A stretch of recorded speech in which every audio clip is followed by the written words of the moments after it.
안녕하세요. 신영기입니다. 오늘은 공동주택 하자 소송 공영부분 쟁점사항 두 번째 시간을 갖도록 하겠습니다. 서울중앙지방법원 감정실무기준 공동주택법 제36조 37조 건축공사 표준시방서를 같이 비교해 보도록 하겠습니다.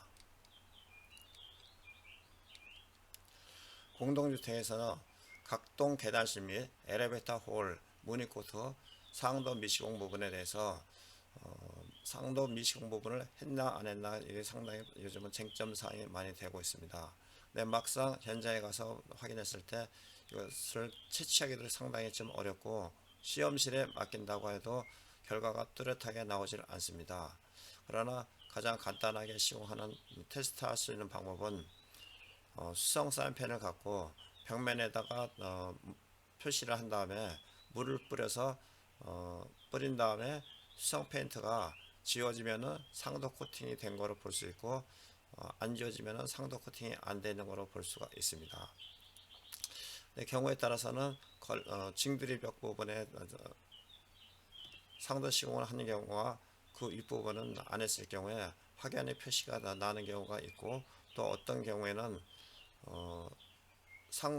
초벌 시공하고 그 다음에 무늬 입자 뿌릴 때 그 안에다 상도액을 같이 또 혼합하는 경우들도 있습니다. 이런 경우에는 상당히 좀 구분하기가 힘든데, 그래도 시험 연구소에 맡기지 않고 간단하게 할 수 있는 방법은 수성 페인트로 테스트하는 방법이 그래도 가장 효과적이라고 볼 수가 있습니다. 그러면 표준품 셈에서는 상대 도래량을 0.1제곱미터당 0.1kg으로 적용을 하도록 되어 있습니다.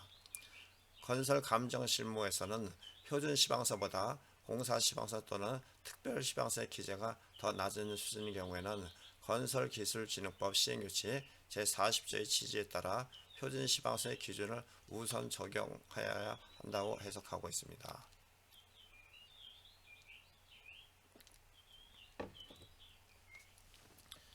건설 표준품 셈에는 목재면과 철제면, 알칼리성 면에 상도형 도료를 할 경우에는 각각 1제곱미터당 0.1kg을 0.1리터를 사용하도록 되어 있습니다. 그리고 최근에 그 판례를 보면 서울 남부지방법원의 2014 가합 9244 판결문에는 아파트의 설계 도면에 무늬코트 상도에 관한 기재가 없으나 건축공사 표준시방서 도장공사 중 무늬코트 작업 공정에는 정벌, 아크릴 투명 페인트 도장을 시공하도록 기술되어 있고, 무늬코트 상도 미시공 시 오염 방지 기능 저하, 부착력 저하, 광택 저하 등이 발생할 수 있으므로 이는 이 사건의 아파트 기능상, 미관상 지장을 초래하는 하자에 해당된다고 판결을 하였습니다. 중앙지방법원에서도 무늬코트 상도 도장을 시공하지 않을 경우 낙서 등 오염에 약해지고 장기적으로 볼 때 내구성 저하로 마모 및 탈락 현상이 초래될 수 있으므로 원고가 이를 시공하지 아니한 것은 이 사건 아파트의 기능상, 미관상 지장을 초래하는 하자에 해당한다고 판결하였습니다. 두 번째는 단지 내 경량 철골 천정틀 마이너 채널 미시공에 대해서 천장의 경량 철골 시스템 구조는 석고보드 위에 엠바가 있고 그 위에 캐링 채널, 마이너 채널이 있습니다. 엠바는 보통 300간격으로 하고 캐링 채널은 900간격으로 합니다. 마이너 채널은 2700간격으로 하는데 관공서에서는 거의 이런 부분이 누락되질 않는데 민간 건설공사에서는 누락 시공하는 경우가 많이 있습니다. 이거를 단순하게 차액으로만 계산하게 되면 얼마 되지 않으나 이거를 시공하는 비용을 뽑았을 경우에는 상당한 비용이 나옵니다. 따라서 넓은 천정인 경우에 천장이 평안하지 않고 울퉁불퉁한 경우에는 마이너 채널 시공을 안 했기 때문에 이것은 반드시 마이너 채널을 보완하는 시공하는 비용을 선정해야지 차액으로 선정을 하면은 시공사에서 계속 반복되는 현상이 될 수가 있습니다. 따라서 본 도면과 같이 단면도에는 간단하게 경량 철골 천정틀을 풀게 되었지만 상세도에는 마이너 채널이 정확하게 표기가 되어 있고, 설계 도면상에 이런 부분들을 정확하게 엠바 간격, 캐링 채널 간격, 마이너 채널 간격을 정확하게 표시를 해야 할 필요가 있습니다. 단지 내 폼 타입 미제거 및 제거 부분 매금 처리 미시공 부분에 대해서 콘크리트 벽체의 폼 타입 미제거 및 제거 후 방청 처리가 설계 기준에 정한 품질 기준과 달리 일부 미시공된 사항으로 폼 타입 부식에 의한 콘크리트 방락, 표면 오염 등 구조체의 내구성과 외형에 부정적인 영향을 가지고 있으므로 이에 대한 적절한 보수와 대책이 요구되고 있습니다. 표준시방서 05015 거푸지 및 동바리 공사에는 폼 타일을 제거하고 방청 및 몰타를 충진하도록 되어 있습니다. 건축표준 시방서를 보게 되면 거푸집을 단단하게 조이는 조임제는 제품의 거푸집 긴결제, 볼트 또는 강봉을 사용하며 거푸집을 제거한 후 콘크리트 표면에서 25mm 이내의 조임제는 구멍을 뚫고 제거하고 이로 인하여 콘크리트 표면에 생기는 구멍을 고품질 모르타르로 메워야 됩니다. 콘크리트 표면에서 25mm 이내입니다. 건설 감정 실무 기준에도 표준 시방서보다 공사 시방서의 기재가 더 낮은 경우 건설기술기능법 시행규칙 제40조의 취지에 따라 표준 시방서의 기준을 우선 적용하도록 되어 있습니다.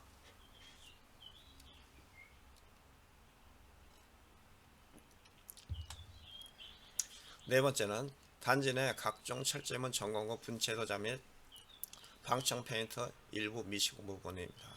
본 사진에서 보는 바와 같이 지하층의 경우에는 철제에 방청 페인트 도료를 하지 않았을 경우 아래 사진과 같이 부식되는 현상이 상당히 심하게 나타납니다.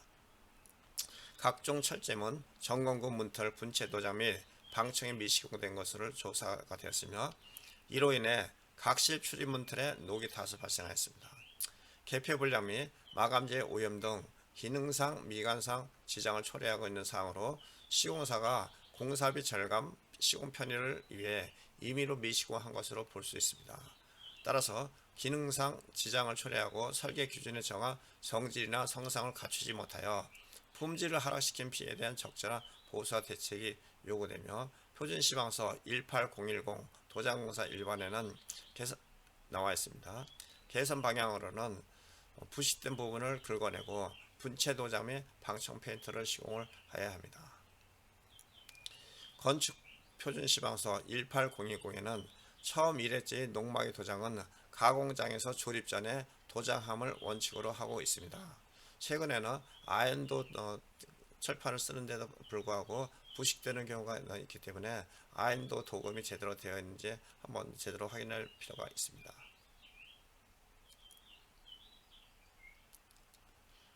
단지 내 조정 및 블록벽체 개고 부의 상부 인방 일부 미시공 부분이 있습니다. 모든 문틀에는 상부에 인방을 설치를 해야 합니다. 인방을 설치할 적에는 높이를 최소 20cm, 그 다음에 문틀 좌우에서 20cm 이상이 나가야 됩니다. 그러나 최근 설계 도면 작성된 거 보면은 인방에 대해서 상세도가 너무 많이 누락되었기 때문에 시공하는 과정에서 일부 전체가 다 그런 건 아니지만 일부 상부 인방을 미시공하는 경우가 있습니다. 또 경우에 따라서 철근을 얹어 놓는다든가 앵글을 설치한다든가 하는 편법으로 시공하는 경우들도 있는데 반드시 설계 도면에 인방에 대한 상세도 표기가 꼭 되어야 합니다. 인방을 설치하지 않았을 경우에는 시공 후 얼마 못 가서 45도 사선 균열이 발생되기 때문에 이를 보완한다고 하는 것은 상당히 어렵습니다. 이를 제대로 보완하려고 하면 문 위에 조적 벽체를 전부 다 철거해야 되는데 막대한 비용이 들어갈 수가 있기 때문에 설계 도면에 정확하게 표기를 해야 되고 시공도 해야 되며 감리가 이를 같이 확인을 해야 됩니다. 감리가 이를 확인하지 않고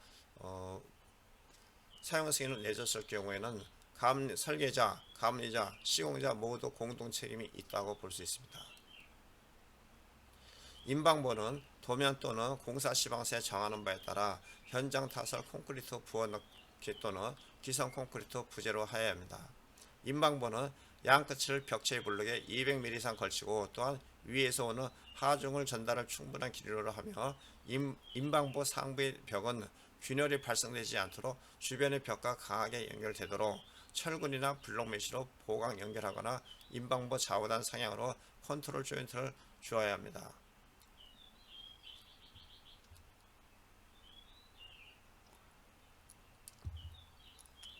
단지 내 수목철선 고무밴드 미제거 사항에 대해서는 조경식재의 수목철선 및 고무밴드 미제거로 인해 식생 환경을 저해하고 식재된 수목이 고사되는 등 피해가 발생하고 수목철선과 고무밴드가 노출되어 미관상 안전상 지장을 초래하고 있는 사항으로 적절한 보수가 필요합니다. 조경공사 표준시방서 제6장 3.3을 보면 알 수 있으며 개선 방향으로는 교목 및 수목 뿌리분 조경토를 걷어내기 공사와 수목철선 제거 및 고무밴드를 절단을 하여야 합니다. 이거는 뿌리 밑단까지 전부 다 할 필요는 없지만 최소한도 흙에 노출된 부분들은 철사, 고무밴드 등은 제거를 하여야 합니다. 또 식재를 할 경우 고무밴드를 사용하는 경우들도 있는데 집단으로 하는 경우들도 있습니다. 그런 경우에는 그 망이 시간이 지나면서 열이 발생되어 가지고 뿌리분에 손상을 주기 때문에 가만히 짰을 경우에는 볏짚으로 짰을 경우에는 반드시 그걸 식재하기 전에 제거를 하여야 합니다. 그러나 고무밴드하고 철사 이런 부분들은 이런 현상이 발생되지 않으므로 지상에 노출된 부분만 제거하면 됩니다. 어떤 경우에는 철사하고 고무밴드를 제거한다고 해가지고 이것을 뿌리까지 전부 다 이렇게 흙을 파내가지고 하는 경우들도 있는데 이런 경우는 비용이 굉장히 많이 듭니다. 굳이 꼭 그렇게 하지 않아도 되기 때문에 지상에 노출된 부분만 하면 되고 가만히나 볏짚으로 짠 경우에는 뿌리 밑단까지 전부 다 제거를 해야 합니다.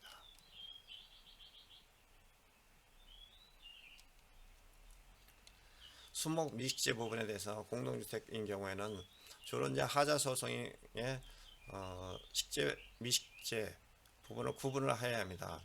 근데 이게 준공도면하고 실제 시공된 부분하고 일치가 되어야 하는데 일치되지 않는 경우가 많이 있습니다. 식재 종류뿐만 아니라 규격도 상당한 차이가 나 있으며 또 식재로 구분한다고 하는 게 여름철 같은 경우에는 이파리가 있어갖고 구분하기가 쉬우나 겨울철에는 이파리가 떨어져 수종을 구분하기가 쉽지 않습니다.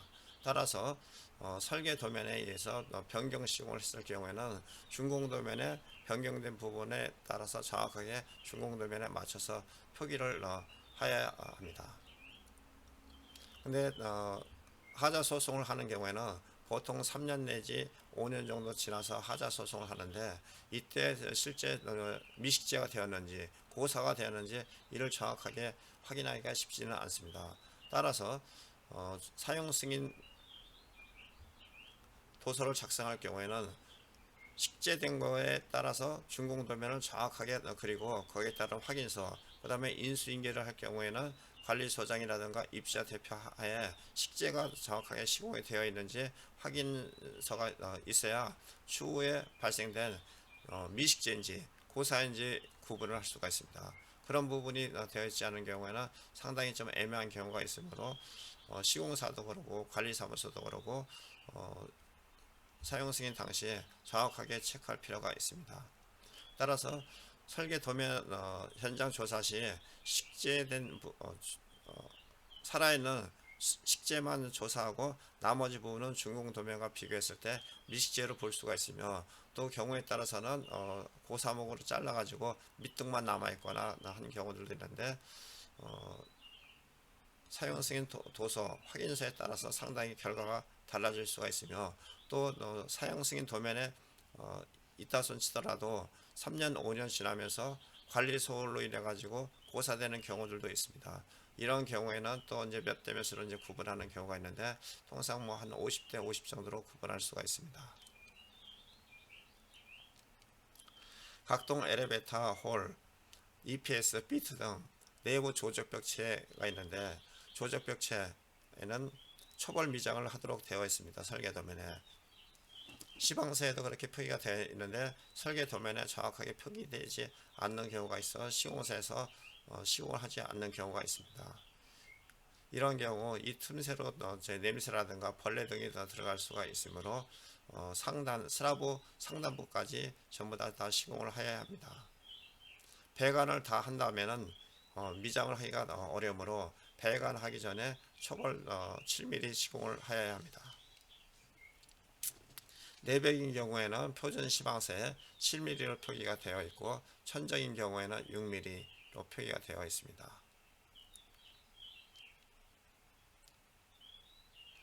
단지 내 각종 철제문, 방화문, 고무 가스켓 일부 미시공된 부분들이 있는데 고무 가스켓은 설치가 또 됐더라도 나년 고무 가스켓을 설치를 해야 합니다.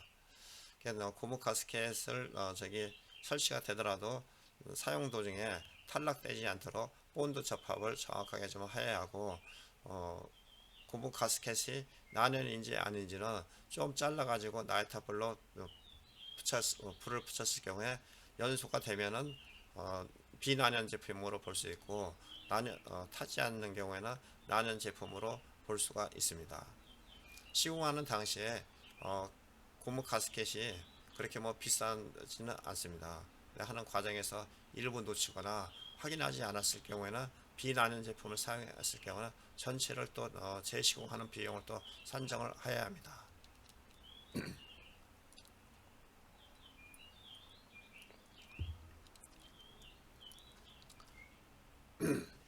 각동 외벽 석재 꼬진촉 미시공에 대해서 외벽 건식 벽체를 붙이게 할 경우에는 반드시 꼬짐촉을 사용을 해야 하는데 설계 도면 상세도를 그리지 않는 경우에도 가끔가다 보면 있습니다. 설계 도면 상세도에는 그랬을 경우 꼬짐촉이 상부에서 20mm, 하부에 20mm, 그 다음에 화스나 두께 4mm 내지 5mm. 근데 최근에는 외벽에서 단열재 두께가 100mm 이상이 되다 보니까 100mm 단열재를 붙이고 공간이 최소 한 30mm, 벽 두께가 한 30mm 정도 되면 콘크리트 표면에서 한 160mm 정도 이상이 나옵니다. 그 160mm 정도 화스너를 설치를 하려고 하면 이거는 일반 화스너 갖고 되지 않고 철골, 기역자형 철골 정도를 사용해야지 되지 일반 화스너 갖고 상당히 힘이 좀 부족하기 때문에 처짐이 발생이 될 수가 있습니다. 또한 돌을 붙이기 할 경우에는 꼬짐촉을 사용을 해야 되는데 일부 민간 건설 공사에서는 에폭시 본드를 사용을 합니다. 에폭시 본드는 시방서에 사용하지 않도록 되어 있기 때문에 에폭시를 사용했을 경우에는 전체를 철거 재시공해야 될 수도 있습니다. 에폭시를 사용하는 경우에는 수평 지진에 의해서 한순간에 접촉 부분이 탈락되어 상부의 하중이 전부 다 하부로 전달되어 가지고 전체 벽면이 탈락될 수가 있습니다. 화스너를 시공할 때 가장 주의할 점은 핀을 사용하지만 화스너를 사용할 경우에는 상부의 하중 한 장의 돌 무게만 화스너가 전달이 돼야지 에폭시 본드를 해가지고 상부의 전체가 다 일치화가 돼서 상부의 하중이 하부로 전달해서는 절대로 아니 됩니다. 따라서 상부 화스너하고 하부 석재하고는 반드시 2mm 내지 3mm 정도 빈 공간이 있어야 됩니다. 이게 붙었을 경우에는 핀을 사용했을 경우에도 이거는 보완 시공이 필요하기 때문에 시공할 때 각별히 주의가 필요합니다.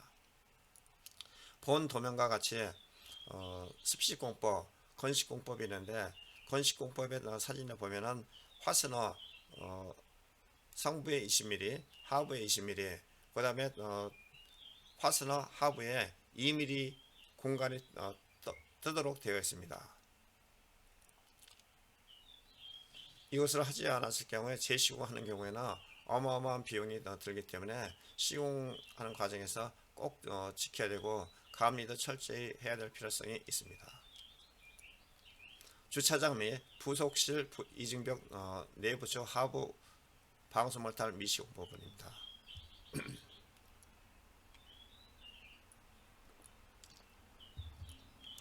주차장 및 부속실 이중벽 내부쪽 하부 방수몰탈 미시공된 상황으로 이중벽 내부 누수 및 결로로 인한 물고임 발생과 악취, 해충 발생 2차 피해가 우려됩니다. 그리고 하부에는 방수 몰타를 한 다음에 구배를 잡아가지고 물이 자연스럽게 구멍으로 빠져나갈 수 있게끔 시공을 해야 합니다.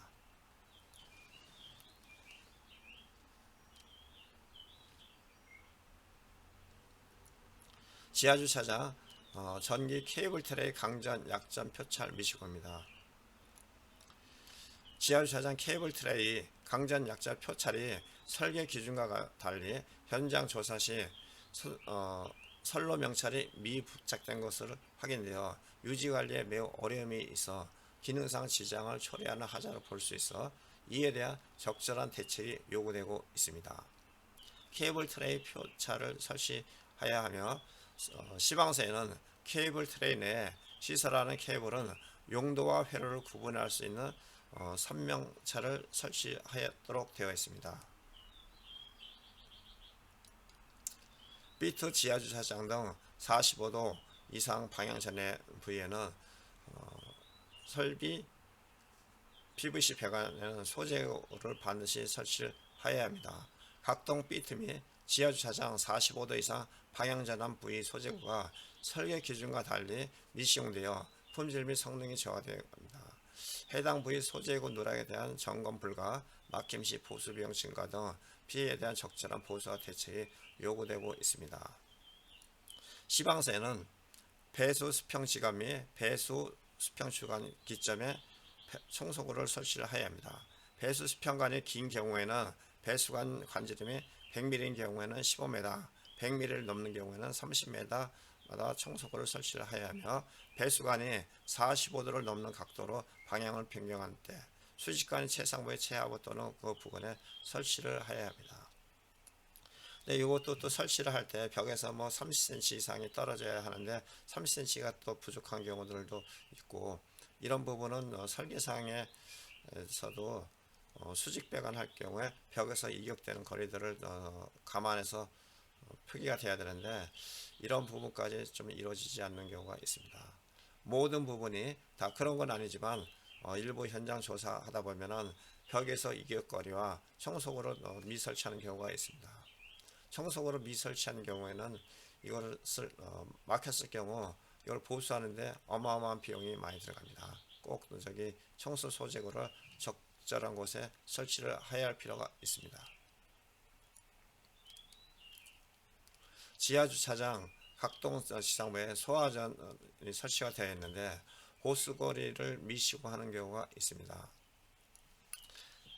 소화전의 호스거리가 설계 기준과 달리 미시공된 것으로 조사되었으며 이는 기능상 미관상 유지관리에 지장을 주는 사항으로 이에 대한 적절한 보수와 대책이 요구되고 있습니다.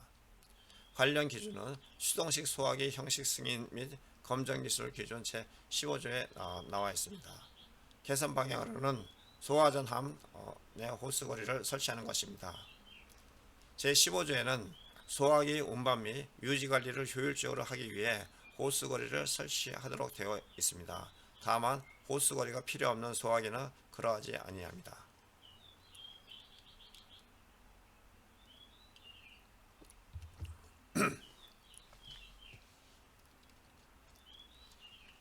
각동 비트 등 전기 및 설비 배관 관통부의 방화구의 일부 미시공 부분이 있습니다. 지상과 지하층 벽체하고 슬라브에는 각 일정 구역별로 방화구역이 표기가 되어 있는데 설비 배관을 하다 보면은 마지막 보온까지 다 보온하기 전에 배관 주위에 방화구역 몰탈 체험이라든가 다른 재질로 구역을 시공을 해야 합니다. 근데 사진에서 보는 바와 같이 몰탈하고 보온재 사이에 충진되어 있지 않아 가지고 방화구역 완성되었다고 볼 수가 없습니다. 이는 시공사가 공사비 절감, 시공 편의를 위해 임의로 누락한 것으로 판단되며 안전상 기능상 지장을 초래하고 있어 설계 도서에서 정한 성질이나 성상을 갖추지 못하여 품질을 하락시킨 피해에 대한 적절한 보수와 대책이 요구됩니다. 관련 기준은 피난 방화구조 등의 기준에 관한 규칙 제14조 2항의 2에 있습니다. 개선 방향은 전기 및 설비 배관, 관통부 방화구의 시공을 하여야 하며 관련 기준을 보면 외벽과 바닥 사이에 틈이 생긴 때나 급수관, 배정관, 그 밖의 관이 방화구역으로 되어 있는 부분을 관통하는 경우 그로 인하여 방화구역에 틈이 생길 때에는 그 틈을 다음 강목의 어느 하나에 해당하는 것으로 메워야 합니다. 산업표준화법에 따른 한국산업교육에 따른 내야 충전 성능을 인정한 구조로 된 것. 한국건설기술연구원장이 국토교통부 장관이 정하여 고시하는 기준에 따라 내야 충전 성능을 인정한 구조로 된 것을 사용해야 합니다. 다음은 15번째로 케이블 트레이, 덕트, 본딩 점퍼 일부 미시공 부분입니다. 사진과 같이 트레이 연결 부위에 본딩 점퍼를 시공해야 되는데 미시공한 부분이다. 케이블 트레이, 본딩 점퍼가 설계 기준과 달리 일부 미시공되어 기능상 지장을 초래하는 사항으로 이는 시공사가 공사비 절감, 시공 편의를 위해 임의로 미시공한 것으로 판단됩니다. 관련 기준은 전기설비 기준 판단기준 제194조 2의 8항입니다. 개선 방향은 덕트 본딩 점퍼 시공입니다. 이 내용을 한번 보게 되면 배선의 방향 및 높이를 변경하는 데 필요한 부속재, 기타 적당한 기구를 갖춘 것이어야 한다. 비금속재, 케이블 트레이는 난해성 재료인 것으로 한다. 금속재 케이블 트레이 계통은 기계적 및 정기적으로 완전하게 접속해야 하며 저압 옥내 배선 사용 전압이 400V 미만인 경우에는 금속재 트레이의 제3종 접지공사, 사용 전압이 400V 이상인 경우에는 특별 제3종 접지공사를 해야 합니다. 케이블 트레이 계통에서 금속 간 합성 수지관 또는 화물을 옮겨가는 개수에는 케이블에 압력이 가해지지 않도록 지지해야 합니다. 이렇게 케이블이 있게 되면 이음부의 양쪽 부분이 있는데 양쪽을 다 해야 되는지 한쪽만 해도 되는지 그거는 정확하게 표기는 되어 있지 않으나 양쪽을 다 미시고 하면 안 됩니다. 반드시 최소한도 한쪽 이상을 설치를 해야 합니다. 단지 내 수목 품종 및 규격 부족 시공을 보면은 고사목도 있지만 규격 변경 시공한 부분도 있습니다. 대체적으로 보면은 매화나무, 모과나무, 배롱나무, 산딸나무, 산수유 등이 있는데 이런 수종들은 거의 금액이 15만원에서 한 25만원 정도 되는데 이런 부분보다도 보통 이제 사용 승인 끝난 다음에 3년에서 5년 정도 지난 다음에 관경을 재면은 수목이 많이 또 성장되어 있는 부분도 있기 때문에 이런 교목이라도 이런 것들은 관경제기가 쉽지 않습니다. 따라서 주로 쟁점이 되는 소나무, 장송인 경우에는 직경이 45cm인 경우에는 한 그루당 1,000만원, 1,500만원, 2,000만원 경우들 가는 경우가 있습니다. 따라서 장송은 설계 도면에 근경이 표기가 되어 있기 때문에 근경 수량이 얼마인지 현장에서 최소한도 장송인 경우에는 근경을 체크해서 적정한 수정이 시공이 되어 있는지 꼭 확인을 해야 합니다. 이거는 재시공이 아니라 시공비 차액으로 보수율을 보통 산정을 하고 있습니다. 각동 옥상 및 옥탑 노출 우레탄 두께 시공에 대해서 설계 도면에 최근에는 우레탄 방수층 두께를 표시하지 않는 경우가 있습니다. 건축사 설계 용역대가 기준 계획설계, 중간설계, 실시설계가 있는데 실시설계에는 반드시 그 두께 표시를 하도록 되어 있으나 최근 설계 도면에 이런 부분들이 많이 생략된 부분들이 있습니다. 본 사진에서 보는 바와 같이 우레탄 방수 두께가 보통 한 3mm 정도를 해야 하는데 0.79mm 정도로 2mm 이상이 부족합니다. 건축공사 표준시방서 11035 도막방수공사 방수층의 종류에는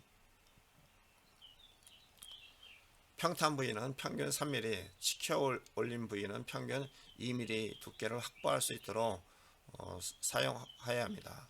평탄 부위의 사용량은 303kg, 1제곱미터당 3kg 경화물 비중을 사용합니다. 그러니까 처음부터 두께를 전체적으로 몇 mm인지 시공을 확인하는 것은 쉽지 않기 때문에 1제곱미터당 바닥인 경우에는 3kg 정도를 선정해서 재료를 갖고 온 다음에 현장에서 시공을 다 하면은 어느 정도 두께를 맞출 수가 있으나 본 사진과 같이 0.79mm를 한 거는 처음부터 상당량의 우레탄 액을 적게 사용했다고 볼 수가 있습니다. 옥상 평지붕 바닥 묵은 콘크리트 두께 축소 시공에 대해서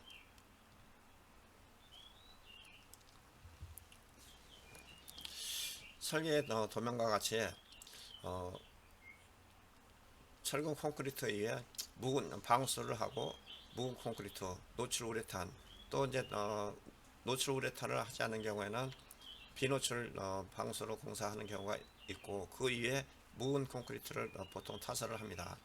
설계 도면에 60mm를 하는지 80mm를 하는지 100mm를 하는지 정확한 두께 표시가 되어야 되는데 이와 같이 두께 표시가 되어 있지 않는 경우가 종종 있습니다. 이거는 설계사무소의 설계 오류로 설계사무소에서도 하자 보수에 대한 적절한 분담 비율이 있어야 하고, 감리 또한 시방서에 3mm 두께 표시가 되어 있으면 3mm 두께 표시가 시공이 되어 있는지 정확하게 표시를 하고, 그 다음에 묵은 콘크리트 80mm, 100mm, 보통 100mm 정도 하면서 9배 시공을 하다 보면은 드레인 있는 경우에 드레인 쪽에는 한 60mm 내지 한 70mm가 될 수 있고, 가운데 부위에서는 120mm 정도가 되었기 때문에 코어 치치를 할 경우에는 한 중간 정도를 선정해서 코어 치치를 하면은 크게 무리가 없다고 볼 수가 있습니다.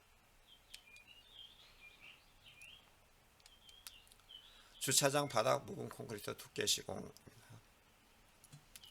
본 도면과 같이 묵은 콘크리트 두께 표시가 되어 있지 않아 가지고 시공사에서 두께를 좀 약간 부족하게 시공하는 경우가 있습니다. 본 단면대에는 주단면대는 두께 표시가 안 되는데 재료 마감표라든가 일부 상세도 어느 한쪽에 150mm로 표기가 되어 있는데 당 현장인 경우에는 110mm 정도가 나왔습니다. 지하주차장도 여름철에 빗물이라든가 겨울철에 눈이 녹아서 물이 좀 흘러갈 수 있도록 약간의 구배 시공을 하여야 하기 때문에 벽면의 트렌치 쪽에는 두께가 좀 약간 얇을 수가 있고, 가운데인 경우에는 두께가 두껍습니다. 따라서 지하주차장 코어 치치를 할 경우에는 평범한데 중간층 정도에서 코어 치치를 해야 정확한 두께를 선정을 할 수가 있습니다.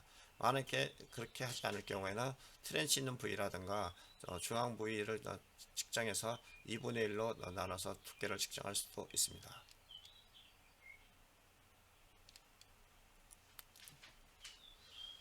보차도용 하부 모래포살 두께 축소 시공에 대해서 설계 도면에는 보조기층 YMS이 네미콘 150mm 하고 모래를 40mm 하고 80mm의 블록 포장을 합니다. 당 현장은 150mm 네미콘을 타설을 하기 때문에 40mm 정도 모래로 시공을 하지, 네미콘을 하지 않은 경우에는 보통 80mm, 100mm 정도 모래 포설을 해야 합니다.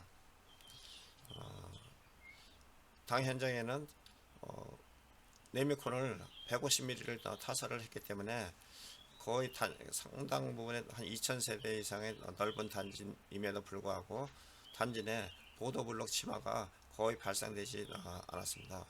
일부 40mm 설계 도면에 40mm 표기가 되어 있으나 실측한 바 27mm 정도가 나왔습니다. 시공할 당시에는 한 40mm 정도 했다고 볼 수도 있는데 27mm로 측정이 되었기 때문에 이 또한 보수비를 차액으로 산정하는 비용을 산정하였습니다.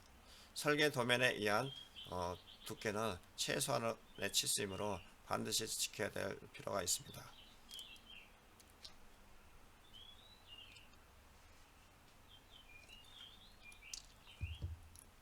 단지 내 어린이 놀이터 고무칩 두께 축소 시공. 설계 도면에는 고무칩 두께 표기가 75mm로 표기가 되어 있는데 50mm로 시공이 되어 있습니다.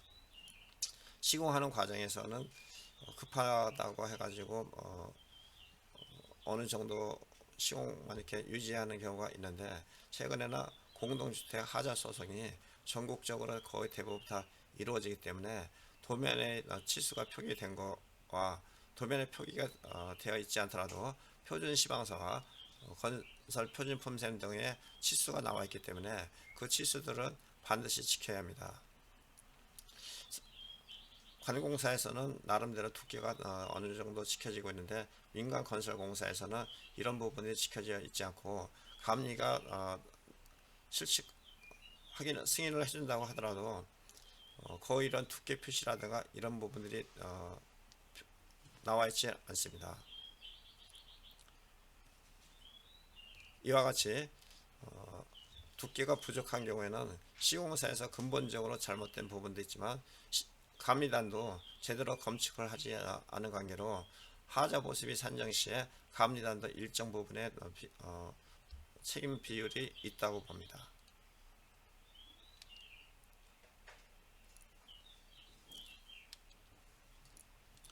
인조잔디 두께 축소 시공. 설계 도면에 인조잔디 두께가 19mm로 표기되어 있는데 실측한 바 13.6mm로 한 5mm 정도가 부족합니다.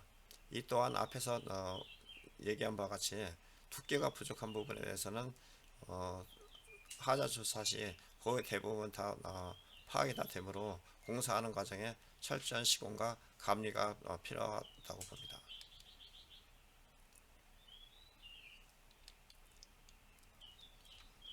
지하주차장 각동 부속실 바닥 에폭시 코팅 두께 축소 시공입니다. 준공도면 실내 재료 마감패에는 준공 내역서, 건축공사 표준품셈, 건축 부분에 두께 표시가 정확하게 나와 있어야 하는데 표시가 나와 있지 않는 경우가 종종 있습니다. 당 현장에 에폭시 두께는 0.14mm로 되어 있습니다. 건설공사 표준 시방서에는 표준 시방서와 표준 품셈에는 300 마이크로로 표기되어 있습니다. 300 마이크로는 0.3mm 정도인데, 에폭시 코팅은 주차장 바닥보다 기계실이라든가 물탱크실 바닥에 먼지가 일어나지 않도록 하는 것이지, 주차장 바닥을 에폭시 코팅으로 하는 경우에는 1, 2년도 못 가서 전부 다 표면이 다 벗겨지는 마모되는 경우가 있습니다. 따라서 지하 주차장 같은 경우에는 에폭시 코팅이 아니라 에폭시 라이닝은 두께가 3mm 정도입니다. 에폭시 라이닝 두께 3mm를 정확하게 표시를 해야 합니다. 에폭시 적당하게 에폭시라고 표기를 했을 경우에는 에폭시 코팅이 아니라 라이닝으로 봐야 하며, 사진과 같이 0.14mm를 시공을 하였는데 라이닝 3mm로 했을 경우에는 20분의 1도 두께가 못 미친다고 볼 수가 있습니다. 이런 경우에는 차액뿐만 아니라 재시공하는 비용으로 산정했을 경우에는 상당한 비용이 나옵니다. 시공하는 당시에는 저렴한 비용으로 보수를 할 수가 시공을 할 수가 있으나, 하자 소송에서는 시공 단가를 하는 게 아니라 건설 표준품셈으로 적용을 하기 때문에 상당한 비용이 나올 수가 있습니다. 따라서 설계 사무소에서도 에폭시는 주차장 같은 경우, 주차장이라든가 노출된 경우에는 에폭시 라이닝 두께를 정확하게 표시를 해야 합니다.